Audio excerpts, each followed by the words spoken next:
Right. Okay, so we're now recording. So welcome everyone. Welcome to the book launch of the Encyclopaedia of Marxism and Education. My name's ALPESH. I'm the volume editor, and I'll say some more words about my role in the book and how the book was constructed and produced at the end, when I've got a small slot right at the end. Just by way of information, the schedule will be as close as possible to the poster. If people are not here, there's a couple of people who are not here. In fact, I can see Martin Allen has arrived, so that's good. We've got the first speaker. We've got Bill Reynolds, who's here as well. So we've got the first two speakers. So we're going to go according to the schedule. The idea is that we'll probably have around kind of half an hour at the end for a general plenary. And my preference is that we don't have, we do not have question and answers whilst kind of we're going through the schedule, just to kind of get all the papers out of the way. They're only 5 minutes each. And then at the end, we can have more of a discussion, a plenary. And that's just to make sure that everybody can get through their slot. So as I say, I'm recording this session. I'll stop recording at the plenary so that people are more freer to say what they wish to say. Oh yeah, at the end we'll have an online drink to celebrate the publication of this book, because it's been a long slog for a lot of us, I'm sure. So if you do have questions and comments that you wish to put on the record and don't have facility to a mic or a camera at the end, please just tap them into the box, and myself or Vera Fernandez, who's also helping me with the administration here, will take note of those. The thing now to do before going on too far is simply to say SPYROS is going to be chairing the session, and each of the speakers will have 5 minutes, or if there's more speakers then they've got slightly more time. But I'm going to stop there because otherwise I'll carry on talking. And so welcome everybody, thank you very much for being here, and SPYROS, can you take over? Thanks very much. I just realized that I only just muted my mic. Apologies, everyone. Hi, I'm SPYROS THEMELIS. I'm based at UA here in Norwich. I'm very delighted to be joining this conversation today, and was also very delighted when ALPESH invited me. I think big congratulations are owed to ALPESH and to everybody who contributed. So my role in this discussion will be simply to chair as fairly as possible. I'll try to stick to time, mainly because there's quite a lot of us, and I'm sure everybody has quite a lot of things to say. So we'll leave time for discussion. I'm afraid I'm not going to be able to join you for the online drink, but ALPESH perhaps someone to follow up with a face-to-face drink in the near future, so we can also get to see and touch the book. Without any further ado, I'm going to invite Bill Reynolds, who is the series editor at Brill Publishing. Bill, over to you. Yeah. Okay. I've written this so I stay to my time limit. So as the Critical Understanding in Education series editors, myself and Brad Filio believe that the field of education in the 21st century is broad in scope and is multidisciplinary. To help scholars and students understand the various disciplines and the theoretical perspectives that comprise the field of education, the editors view the various fields as texts to be historicized and explicated. Each field is a discipline with its own scholars, language, and research. These various research reference works present comprehensive and accurate portraits of the various disciplines and theoretical perspectives. What readers will encounter and do encounter in these reference works is what the various fields are saying and or have been saying during their various histories. This can open up conversations among current established scholars and future next generation scholars nationally and internationally. These complicated conversations will further expand the various fields and lead to possibilities for praxis. Praxis emphasizes the increase of critical knowledge and understandings both for self-development and social reconstruction. There is a uniqueness in critical understanding in education, in the commitment to the focus on the historical development and comprehensive critical presentations of a particular discipline. Encyclopaedia of Marxism and Education, a major contribution to this series, there are 40 amazing chapters that cover multiple trajectories in Marxism and education. The authors, scholars, in the presentations today cover a number and wide range of the subject areas covered in this brilliant volume. I have learned a great wealth of knowledge from reading these particular essays and all of the additional chapters in this book.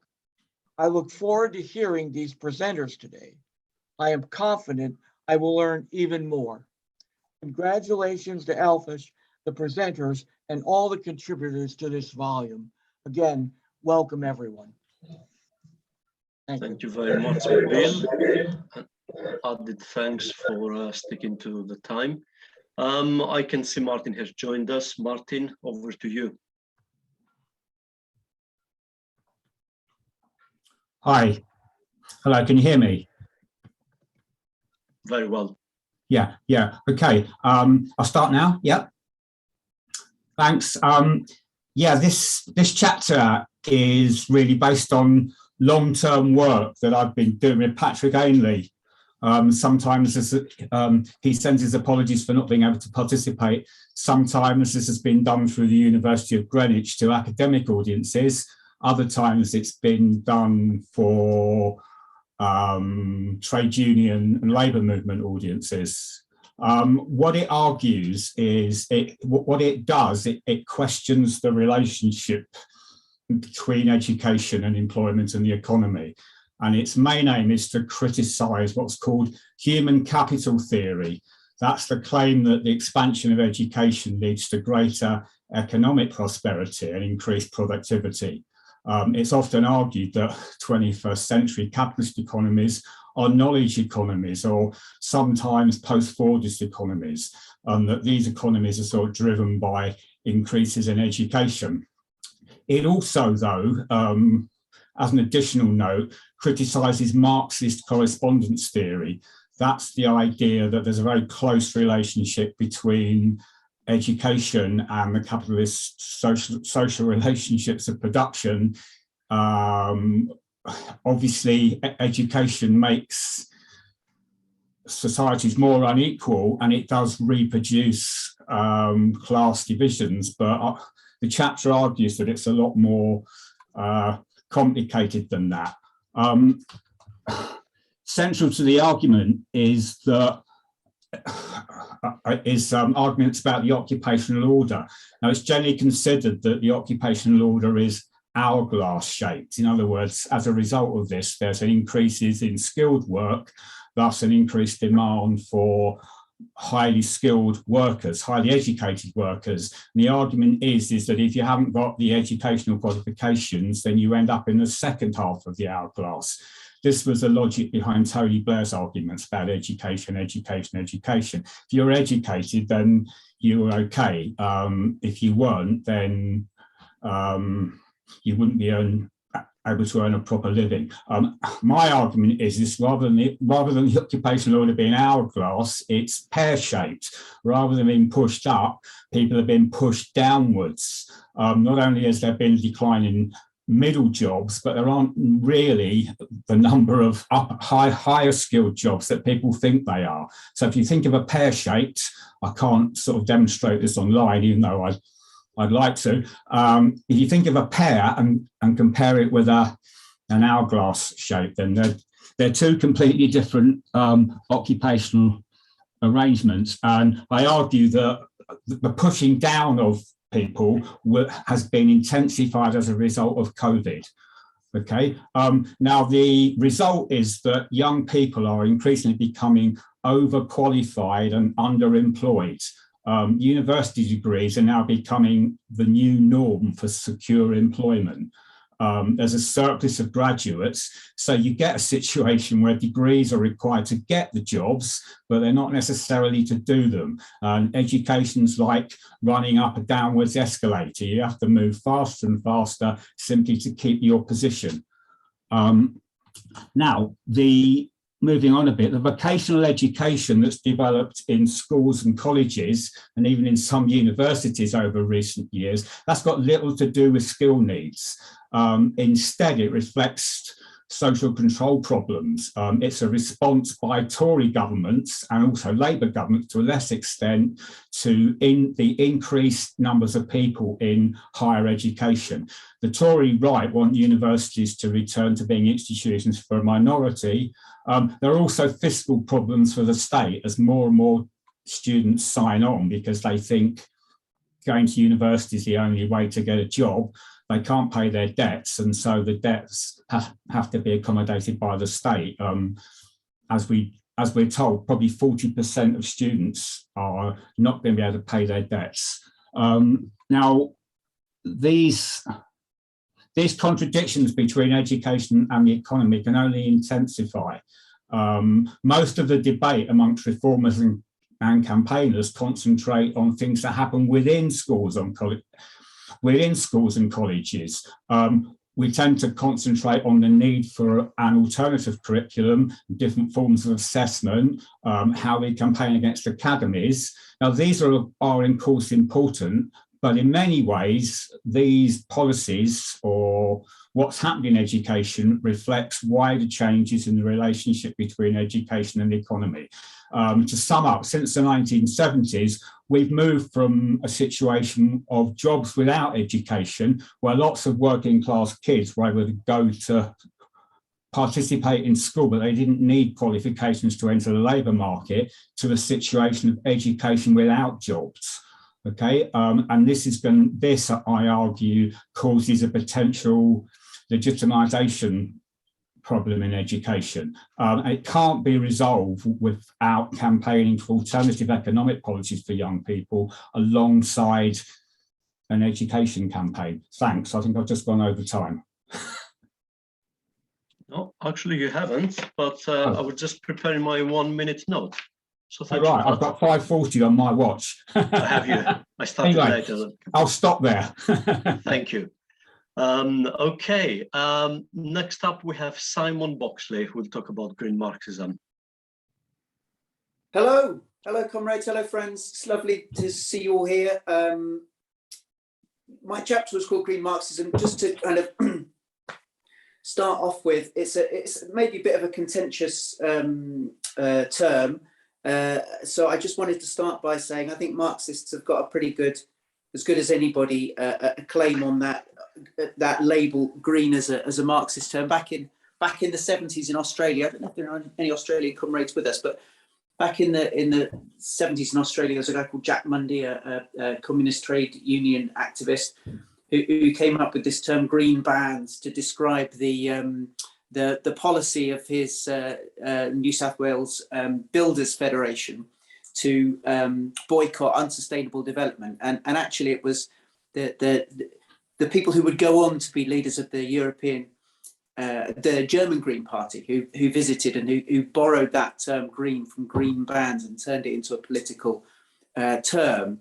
So actually the connection between Marxism, communism and that word green as a political label goes all the way back.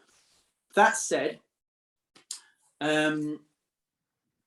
although Marxist and ecological ideas have got a long history, right back to Dialectics of Nature and Marxist writings on soil and agriculture and ground rent, the educational application of the synthesis of green and Marxist ideas is relatively recent and really only dates from the awareness of the environmental crisis. And even really from later than that, from the 90s onwards. So when I was asked to do an entry on green Marxism or eco-Marxism for the Encyclopaedia, I was looking at soil really that had only been recently tilled, and lots of the shoots of the theory had yet to be kind of formulated and labelled. And so part of this entry is about seeking to define the field really, and find a way of talking about what green Marxism or eco-Marxism has to contribute to educational theory. Many of the innovations in this area, in green Marxist theory of education, unsurprisingly come from or associated with, you know, critical pedagogy and critical theory. But it would be a mistake to assume that these ideas represent the sole origins of eco-socialist educational theory. And in particular, I wanted to emphasize in this entry that African and Indian ecological Marxisms, which have a long history, give the lie to a sort of Eurocentric myth that green left politics is the preserve of the white middle class. There is a complex history in this area. But what of education? Well, I consider it a little bit surprising that many of the important innovations in eco-socialist and green Marxist theory over recent years haven't really found their way into Marxist theory of education, or they've been applied infrequently and, you know, maybe fairly insubstantially in our ways of thinking about education. We are, after all, in the midst of an ecological crisis that's unprecedented during humanity's tenure on Earth. And so against that backdrop, all of our education can hardly avoid the crisis. So it begs the question, when will we start to incorporate more rigorously the Marxist tradition of ecological thinking into our educational theory? And when we do, I think there's a wealth of stuff to draw on. Got it? Yeah, a wide array of theory, which I developed into a taxonomy for the entry. However, recognize these schools, unrecognized at the moment, these schools of thought are, I listed 4, which I won't go through now. I think they've all got interesting themes which we can explore in our thinking, in particular things like reproductive labor. The way in which green Marxism approaches this is vitally important. So I think educational ideas and practice at the intersection of green and socialist theory have much to offer contemporary teachers, learners, theorists of education, and I'm very pleased, ALPESH, to have had the opportunity to expand their circulation in this first of its kind encyclopedia entry. Thank you. Fantastic, exemplary. Just on the mark of 5 minutes. Thanks very much. Over to Mike Cole, who will be talking about public pedagogy. Mike. Hi, everybody. Nice to see you all. Okay, so a number of years ago, when I joined the University of East London, they assigned me to the, what was the Department of Public Pedagogy or something of public pedagogy. So I had some idea what it was, but no real idea. So I thought, well, since I'm a representative of this school, I should get to know a little bit of it. So I then read quite a bit of the literature, found out that the big guru in public pedagogy was Jennifer Sandlin.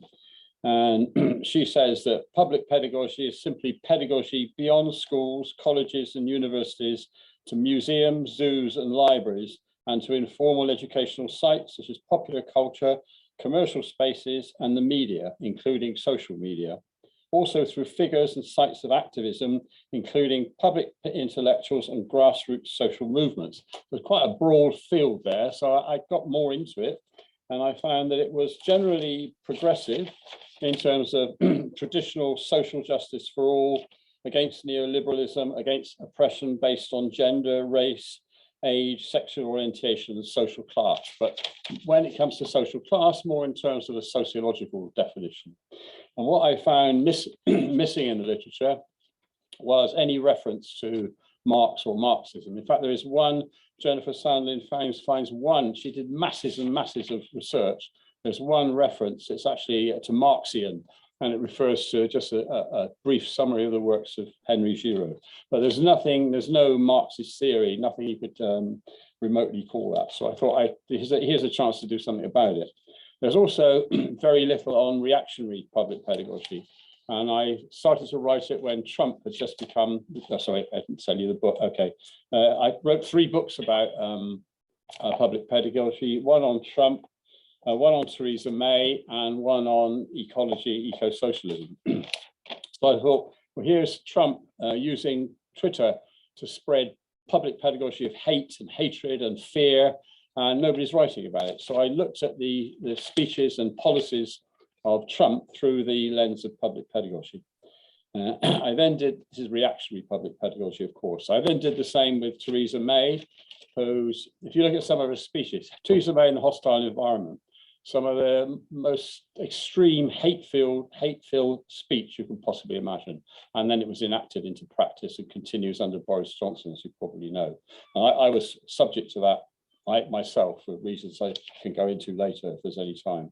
So anyway, so having looked at this reactionary public pedagogy, I then thought I should now look at Marxist public pedagogy. And that's when I wrote the book on climate change. And I ended that with the case for eco-socialism, but an eco-socialism that is anti-racist and feminist and inclusive of all. So when I came to write something for here, I thought I would have a look more generally at Marxist public pedagogy. And I begin by looking at Marx, of course, and I argue that whereas the Communist Manifesto, I would say, is primarily a practical guide, not totally, but primarily, whereas Capital is more of a theoretical piece. But they're both very important. How are we doing for time, ALPESH? Well, SPYROS. You got a minute and a half. I've got a minute and a half left. Okay. Okay, so I looked at the traditional works of Marx and Engels. I also pointed out in the book that Marx was also a political activist, which most people here know, but he was also very racism aware, which not so many people know about in various ways, which I describe in the book. I then moved on to Engels and his book on the origin of the family, private property and the state, to point out to people that they weren't completely oblivious to issues of gender. Of course, it wasn't central, but certainly Engels was very much aware of it. I then look at Gramsci, and Gramsci has got a lot to say about public pedagogy, including one quote here, which I'll just say briefly: the educational relationship should not be restricted to the field of the strictly scholastic relationships, by which the new generation comes into contact with the old and absorbs its experiences and historically necessary values. This form of relationship exists throughout society as a whole. It also exists through education in a more general sense.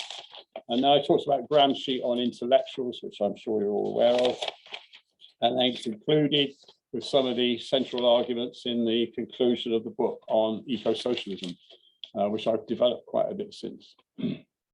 Okay. That's wonderful. Thanks very much, I find it Mike. very difficult to do it in 5 minutes, but I've done my best. But you did very well. All right. In fact, you also stopped 2 seconds before your time, which is excellent. Thanks ever so much. Thank you. Moving on, we've got Richard Hall coming up with his Alienation in Education. Thanks, Spyros, and thanks, ALPESH, for the invite to contribute a chapter. It's really important to me, so thank you. It was an interesting moment because I'd written a book previously on alienation and academic labour. So then trying to rethink that, I think in light of a couple of the previous kind of chapters is really important, in particular, I guess, around ideas of the web of life and the ways in which academic labour and academic work, or the work of people who live and breathe educational institutions, it tends to be alienated, and where we get a kind of tension between value and values. And I'm thinking here, and certainly within the chapter, trying to think a little bit more about that that labour being the labour of students, of teachers, of lecturers, and of professional services staff. So not to recreate those hierarchies that already exist within our schools, within our colleges, within our universities. So I guess the starting point for me, that kind of link between value and values. Trying to think in part about some of the terminology that's used in Marx's early work, but then which kind of carries all on through, and we see it kind of being developed to get more later in the kind of ethnographic work that he does, where we might be considering issues of how, as individuals, we become divorced, estranged, separated, suffer feelings of Weltschmerz or world weariness, effectively. And the sight of that being in our own labour and in the things that we make and the way in which the labour process is objectifies students, objectifies staff, objectifies professional services staff, librarians, technicians. Also thinking philosophically about what that does to us and what it does to our relationships inside not only our schools and universities, but also inside society, where we become fragmented, commodified, proletarianized effectively. And in particular, when we're existing inside spaces that and working in ways that we hope will be an act of care, both for ourselves and for those that we're working with, so our students or our teachers, for instance. Part of this, I guess, then is for me in the chapter thinking about the ways in which we become objects and we become objectified. Our lives become mediated by externalities. We're governed, we're surveilled, we're observed, we're turned into kind of metrics that can then be further commodified technologically, for instance, as we create new services to support progression or retention, or to support students with disabilities, for instance. And rather than being self-actualized as individuals, we become kind of further dominated as we are quantified within space, within those educational spaces. And trying to think through, I guess, what Marx's work and those who have followed have brought through historically about this. And so for me, part of the issue then is in our current moment, and how at a kind of a conjuncture of crises that our institutions are situated inside, that might be ecological, might be in relation to austerity, might be in relation to kind of war, poverty. What does that mean then for our work inside institutions as students, as teachers, as members of professional services, but also as people who are carers, who are husbands, who are friends, trying to exist and work within society where we appear to have an expanding circuit of alienation. And part of the issue there is that the institutions in which we live are very heavily predicated upon prestige economies, which are very hierarchical, inside which we are competing against each other, and these environments tend to become even more alienating. They become toxic, they become inhumane, and we see this in the vast range of narratives about people becoming sick or quitting, or even tragically committing suicide or self-harming within our institutions. So the end point for me then is to question the very nature of these institutions and the idea of these institutions, and to ask how we might negate them. I'm done. You're done with a minute to spare. What a delight. Thanks ever so much. Great, that gives us more time to our discussion, but let's move on to Daniel and Magnus first. Do we have both? I know we have Daniel. No, unfortunately, Magnus sends his regards. He had back-to-back meetings today, so I'm the only one here. Excellent. Well, over to you, Daniel. Thank you, and thank you for having me. So this entry entitled Marxism and Human Rights Against Capitalism is built on, well, an argument developed at 3 levels, which is established already in a quite long introduction, where we describe the situation in the world, so class struggles within the current type of empire, the empire of capital, how political work, as we see it, is conducted by, if we could call it, the mainstream left, and how class struggles influence knowledge production at the moment. And why is it worth your while to read this chapter? So what's the news? I've been thinking about how to present that bit. And well, as the headline kind of signals, we place human rights and struggles for human rights in relation to class struggle, and we argue that they have common ground. So we are arguing in favor of a strengthened relationship between human rights as both as a tool or tactic and as a theoretical injection, because even though it might seem that we in some parts of this entry are quite orthodox, we also do believe that human rights matters to a great deal in how activism and politics is formulated today. So Marxism needs to address this, and personally I can't speak for Magnus, but also that in the larger class struggle constellation, social democratic politics, reform politics matter as well, can matter. So even though it's not always understood in that way, so we focus on struggle and agency. And we do this to some extent, I hope, in a novel way. And we want to start a conversation also about what the law can bring in becoming this bridge between human rights and the actual world, inspired by political Marxism as a backdrop to what we are analyzing. And I could say also that we formulate a critique of the idea that all, if we call it bottom-up politics, is good per definition. And we use three concepts to give examples of how this very powerful idea of bottom-up politics can sometimes risk to disrupt working class politics. So the first is the constructive coercion, as we call it, when, for example, something is discussed and the more universal aspect of it, or the working class aspect, is critiqued immediately by using, say, voices, or it's not sufficiently inclusive.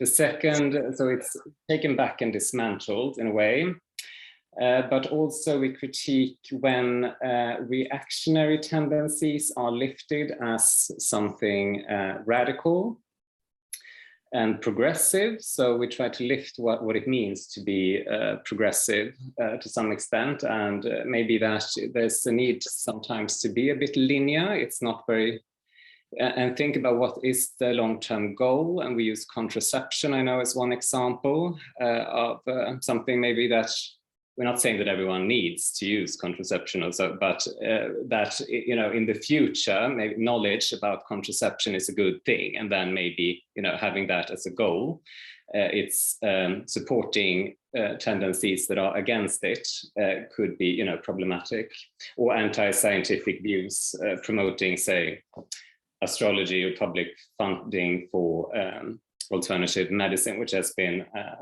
to some debate here in Sweden anyway, on the left. And the third one would be defeatism in relation to capitalism, so accepting capitalism as a neutral backdrop to formulating your politics or solving problems by using the market, for example.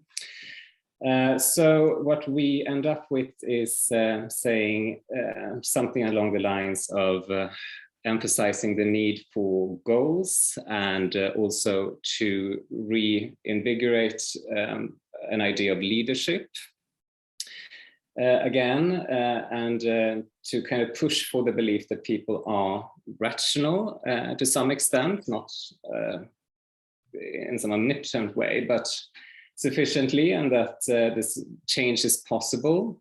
And so it's a positive view of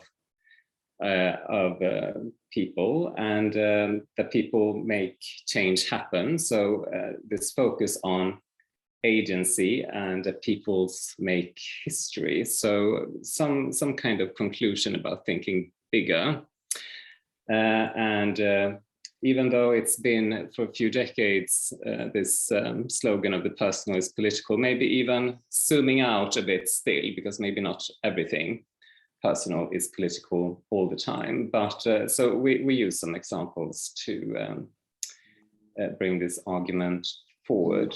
And I think I'll stop that. Thank you. Thanks a lot, Daniel. You just saved me from therefore trying to stop you there. Oh. Well done. Very good timekeeping as well. And from human rights against capitalism, we're moving to Marxism and education closed and open. Glenn, over to you. I showed you. Oh, there you are. Yeah, okay. I'm not going to summarize my article. I'm just going to draw a few points out of it. First of all, the title, it's closed, Marxism education closed and open. The issue of closure or education being closed is maybe not strictly accurate. I mean, there is a closing of education, but it's never entirely closed. The closing process is of two types. One is to reduce education to labour power production, and the second is the insertion of value production in education. In those two ways, education is becoming closed, and that seems to be, unfortunately, a progressive movement.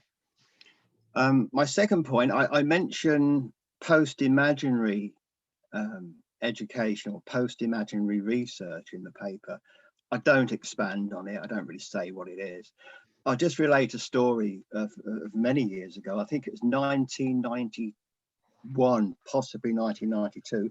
I went for a job interview, of course, didn't get it as usual. And then someone took me around the campus. And this was I've sussed out this was part of the interview. Took me around the campus and said, what would you really like to do? You know, if you could research anything, what would you really like to do? At which point I probably lost the job, because their job was about action research. And I said, well, what I'd really like to do would be to research the recruitment process, because in the recruitment process, that is where representatives of capital actually have to define their needs, define what they want. Didn't get the job. In a sense, that was a post-imaginary kind of project or projection. I see post-imaginary research as doing research beyond the power of the state, beyond the power of money, beyond labour itself, beyond capitalist work. Now, having said that, to do that kind of research is really difficult because the power of the state's quite strong, but you can kind of avoid that, and people have avoided that. What's very hard to do, though, is to avoid money in research, unless you want to do some self-sacrificing thing where you work for nothing. Some people might be able to do that for a certain amount of time, but I think the idea of post-imaginary research, of trying to leave state capitalist work and money behind, is a worthwhile project to pursue. Another point I'd like to draw out from the paper, which is probably controversial, I shouldn't think hardly anyone agrees with, is that I see that communism as a suppressed form of life within capitalism. It's not that we have to prefigure communism. In a sense, it already exists, but it is suppressed. And I would see education or educational practices and processes as partly bringing forth or desuppressing or uncovering communism within the communist impulse or moment within capitalist life. I also talked briefly, again, far too briefly, about critique as intellectual attack.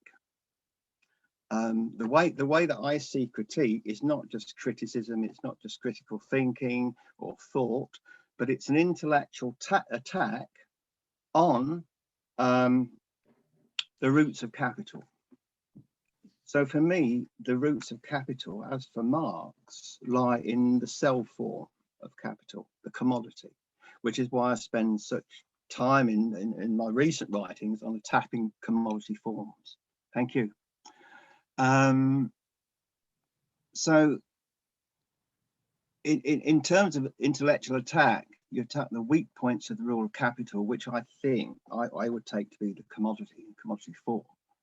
There are lots of problems with that. I'll just talk about two of them.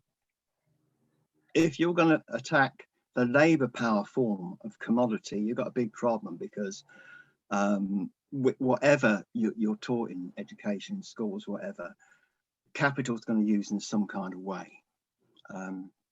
And the second problem is value. How would you stop schools being capitalized and becoming value producing entities or institutes? How would you actually do that? My solution to that is right at the end of the paper, where I talk about forging alternatives to capitalist education and training within capital. You can't escape capital, you have to do it within. So that would be a process of dissolving capital. And that's why I would focus on the commodity form. That's it. Thank you very much. Thank you. Well, thanks very much, Glenn, and pretty much the mark of time. Now I would like to invite Rachel and John. I know that both of you are here, so let's hear about early childhood feminism and Marx. I Over get to you. First. Thank you. So I'm very happy to join you from my locked out on strike small little university in Alberta. I'm glad to be here to help launch the Encyclopedia of Marxism in Education. I met Rachel in 2015 at a Child and Youth Studies conference in Sheffield. We discovered that we had reached a common point of frustration: not enough Marxist feminism in early childhood education. We came from two very different perspectives. I worked with poor Indonesian women who were asked to volunteer their family labor to deliver early childhood education programs in response to the World Bank and the Indonesian state. Rachel was looking at the Canadian state's neoliberal approach to early childhood education with its emphasis on cost-benefit logics and individualized child development. Again, as a solution to poverty, and drawing on the labor of working class and marginalized domestic migrant workers.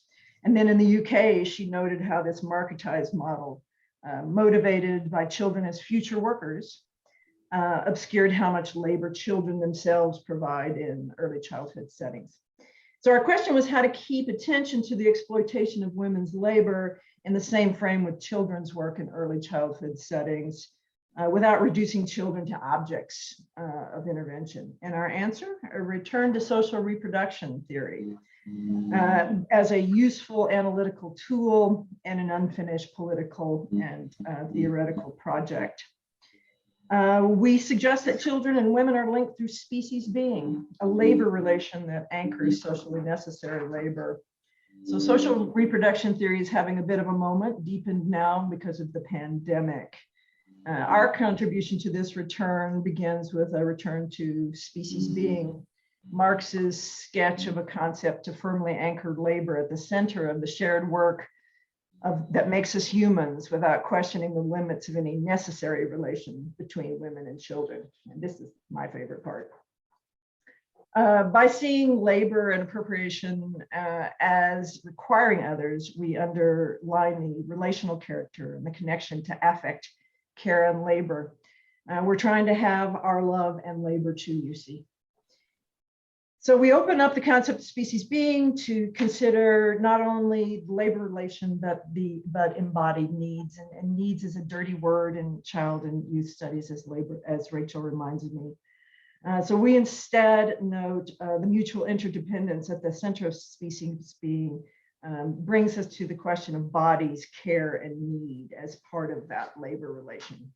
And yet those needs are differentiated in a variety of ways. And so the question then becomes, who interprets those needs and their satisfaction? And how does early childhood education care, whether desired or enforced, link and differentiate that labor relation? Knew it was going to happen. Over to you, Rachel. We could maybe include the species labor of dogs as well in our next paper. Yeah, so to try and pick up in terms of where Jan's taken us to, one of the things we do in the chapter is to trace out the way this shared species being labor is obscured, mystified, and naturalized in the context of capitalism. And I think Jan has already hinted at this, but we both take up the kind of crucial insights of Marxist feminism about the way this happens in relation to gendered relations. But we add to this a focus on children and young people's activities in various contexts, and make a strong case that they are from early childhood involved in this species being labor. Even if this is obscured. And we think this is an important point, this obscuring of labor, because what ends up happening in the process is that often conflicts that occur in the context of reproductive labor appear as though they are between working class women and working class children. Working class mothers being demanded to do voluntary labor within early childhood settings or afterwards, children demanded to attend, often mandatorily attend these sorts of settings, and taking them away from what possibly was shared labor with their with women, mothers, aunties, others in the neighborhood or communities in which they live. So these are experienced and lived as conflicts between working class women and children. But one of the cases that we make in the chapter is the need to think about the ways in which these are reflections of capital's attempts to fix some of its contradictions. So in particular, a temporal contradiction around the immediate demand for labor and the demand for longer term generational replacement. So in fact, we draw on some of Glenn RIKOWSKI's work, so it's great to be speaking after him about the importance of, for capital, of quality enhancement of labor power within schools. But by attending to not just adults and particularly women's role in terms of this labor, but by attending to children's labor themselves on quality enhancement of labor power. We start to attend to looking outside of women-child relations to think about the ways in which these conflicts that are felt and experienced in day-to-day life as between women and children lie much more in the ways in which capital's own contradiction and attempts to fix its contradictions. So we look at these sort of the ways in which we add to Marxist feminist thought in terms of building on understandings of the mystification of this labor, but also adding in the sort of deep mystification of children's labor. We make a second move here, which is that we think about, in terms of social reproduction theory, adding attention to temporality, which when we originally wrote the piece and started talking about it in 2015 was not a major focus in social reproduction theory, tended to focus more on spatiality and global relations of reproductive labor. So by thinking about temporality, we argue this is a helpful way to think about how women and children are differentiated and also stratified. And we draw on McDowell's early work here about the distinction between those who provide subsistence via wage labor and those who engage in unwaged reproductive labor, and the sorts of conditions of dependency and subordination that engenders. And so we name this the sort of a temporal lag between those who produce labor power that's appropriated at a much later time, as we see in early childhood education institutions. You know, it's really often much later, much of a great lag there. And so by drawing this attention, again, we're looking to the conditions, the contexts, and the relations outside of the women-child relationships, which create these conditions of subordination and differentiation.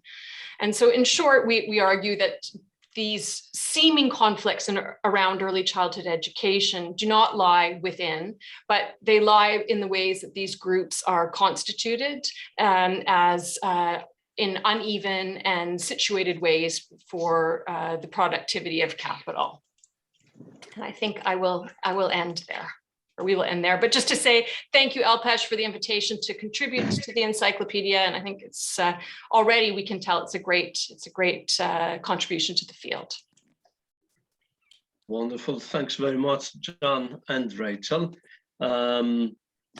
Excellent. So we're doing quite well in terms of time. Next speaker is myself. So I'm going to have to ask ALPESH here to do the housekeeping and give me the 1 minute warning, although I'll try to keep it a lot briefer, if that's okay. ALPESH, am I okay to go ahead? 5, 4, 3, 2, 1, go. Okay, blast off. Okay, so this is a chapter about colonialisms and class, and it revisits one of the old debates about a constitution of class and how it is implicated with divisions along racial lines. The impetus for this paper is because I have an ongoing engagement with movements in higher education especially, and as of 2020 there was a lot of movement activity, Black Lives Matters, Roads Must Fall, and so on. So I started to try to figure out what could have been the effect of new political economy effectively in the UK and more broadly in Europe and further afield in social relations. So I started looking at old empires and systems and modern systems of economic exploitation, trying to find a link between colonialism through the vehicle of political economy. I started then looking at specific systems such as what I call new protectorates within the European Union, Greece, Kosovo, Bosnia, and so on, how the transformation of capital has transformed the relationship between the metropolis and has created some new protectorates, new fields for the empire. So in a way, I was trying to figure out a way to link globalization with the discussion about colonialism, because the latter was dominated by a focus of preoccupation rather on race and an almost total exclusion of class. In the literature, I came across people like Boaventura de Sousa Santos, who talks about the return of the colonial, but it kind of looked like to me we're talking about the renewal of the colonial. The colonial has always been there, except we're in denial because we couldn't, we're not interested in looking at the operation of capital, or we couldn't see what was really going on. One of the ways that this debate for me instantiates is through the discussion about the racialization of the workforce in the UK. So during the Brexit referendum and ensuing debate, the invention of the white working class as a victim of history and the invocation of the purity of the British imperial family with the white working class on top of this racial hierarchy became to me very, very problematic, but at the same time, discursively, it became one of the dominant apparatuses that were used by capital to do its dirty job. So I tried to codify the lessons from Brexit and also to follow this up through lessons from COVID, because racial divisions also occurred during the last 2.5 years in terms of morbidity across different ethnic groups and so on. So from a racialization of British politics, I started to follow how this impinged on social relations. For instance, during the Brexit debate, there were many advocates in terms of political parties and more broadly for the white working class, but not many advocates for the so-called problematically BAME member of the imperial family. So questioning the term white working class and the racialization of working class in general made me think, turn Brexit into a question about racial purity through class. So then I started bringing Marx into the picture, and instead of talking for race or advocating race over class, either or, I started to connect them, race and class. And this is a very, very Marxist actually endeavor. Marx himself did that. He didn't do this so systematic as his critics argue, but he did do that. He spoke about slavery and the way it's developed to, it's connected to capitalist development. So how does racism operate on the level of social relations was the next thing I was trying to configure, and I revisited some of the praxis and agency within the Black Lives Matter in particular and some other prominent movements of our times, in a way trying to link the racialized material inequalities that Fanon spoke about with issues about epistemological and discursive domination that Said discussed through the lens of Dunayevskaya, who is very, very strong on agency and the subject as the agent of the revolution. And I'll stop here. Thank you very much, Spyros. Do you want to take the reins again? Sure. My other hat now, just so I can invite Colin. Colin will talk about modern plebs.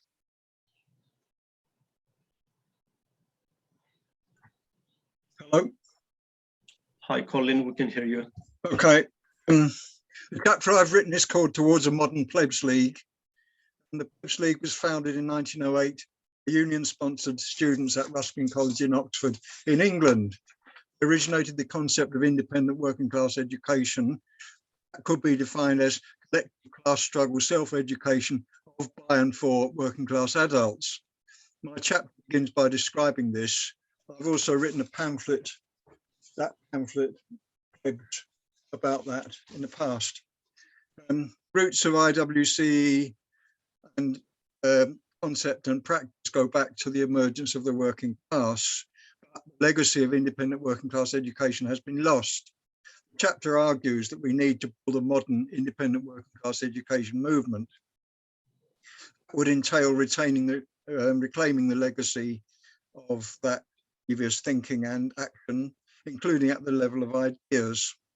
The chapter shows that ideas about IWCE, although not under that name, are in fact present in many of the well-known writings of Marx and Engels, Lenin and Gramsci. It's true also of other thinkers and activists, especially, for example, Luxemburg. This dimension of their writings is largely unacknowledged. The chapter gives examples from Marx and Engels, Lenin and Gramsci of this unacknowledged dimension.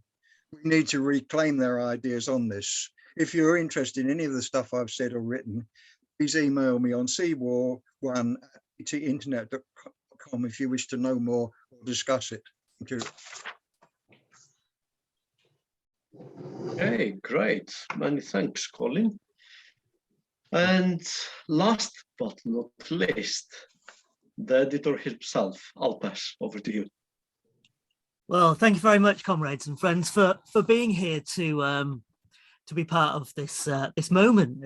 I think it's a really big moment for Marxism and education. We find ourselves in a position where we can really start to push on and push our agendas. But I've got just a few bullet points to make.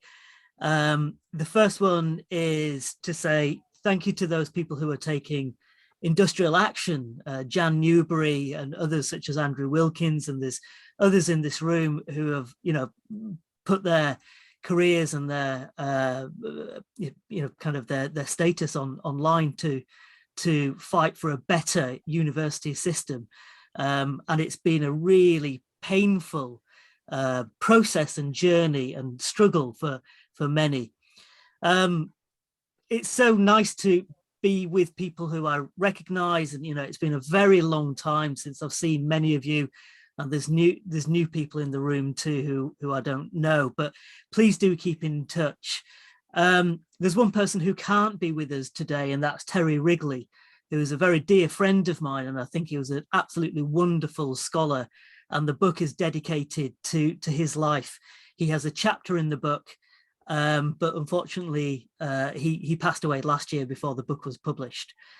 I think the book does a really good job of progressing the dialogue and renewing and reinvigorating Marxism. There's 40 entries, there's 51 authors from 14 countries in 5 continents.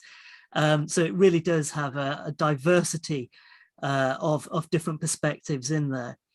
I wanted the book to feature the richness of the intellectual field and thinking of Marxism and Marxists who are working within education. And so the book tries to cover, I invited authors to cover broadly 3 areas. The first one was the traditional problematics and people who have been talking about and writing about these problematics within Marxism and education. And what I mean by problematics are those kind of areas such as labor power, commodity forms, economy, agency, and so forth. So that's really the first tranche of chapters. I also wanted the book to demonstrate and exemplify that Marxism is not stationary, it's continually evolving, and that's why it's so relevant today, as it has been for many years. And so I invited a bunch of people who I knew and I recognized the works of to contribute chapters in what many would feel are kind of new areas, boundary pushing thinking, to use that neoliberal term, areas such as critical realism, decolonization, disasters, AI, technology, pedagogy, law. You've heard from HEDLUND today, Daniel HEDLUND. And the third tranche of chapters was to cover some of the tensions in the problematics, and tensions, you know, such as the place of China within Marxism, or rather not the place of China within Marxism, the debates between race, the debates around kind of different versions of class, and the way that Marxism interacts with issues of feminism and gender. The whole raison d'etre of the book and the invited contributions was to keep the dialogue going, to keep invigorating Marxism. And in the introduction, I mentioned the coming into the field of new materialism, critical race theory, and technology and artificial intelligence and so forth. These are areas that have been knocking on the door and asking, well, what has Marxism got to say about the real world today and the problems that we face around kind of racism and climate change and so forth? So there's a whole bunch of different authors who are contributing really, really amazing stuff, amazing intellectual stuff to keeping Marxism going. These authors are people who've inspired me personally and or have interested me. I don't know everybody, but I wanted to know more about their particular contribution to Marxism and education. And so executing a project like this is really quite personal. And the way that I approached writing the introduction, and I was warned against this, was a really personal introduction. You know, I wanted it to be kind of part of my life, because my life is reflected in the way that the book has come together. And so I tried to make the introduction a non-dry, a personalized introduction to the chapters, and I hope that comes across. I must say I'm a little bit disappointed in myself, because I do sound like a bit of a prat in some ways with the introduction, that I've used too much kind of Latin and so forth, maybe 3 or 4 words, but there you go, these things happen. I'm an academic. One of the problems I think with the book is that it's too expensive. You know, the irony is that we're doing kind of works around kind of Marxism and education to contribute to revolutionizing education, but the book, quite frankly, won't be afforded by the vast majority of people who want to and need to read it. But but there's nothing you can do. We're in capitalism. We have to work against capitalism in it, as my comrade Joyce Kanan used to say, and Glenn RIKOWSKI said earlier on today. So how to get a book, how to get the book. I'm sure at some point in the future, somebody will have it available online. I don't know how and how these things work, but I'm sure it will be available online by nefarious means. I'm not sure, it might already be there. But the best way to get a book is to offer to review the book.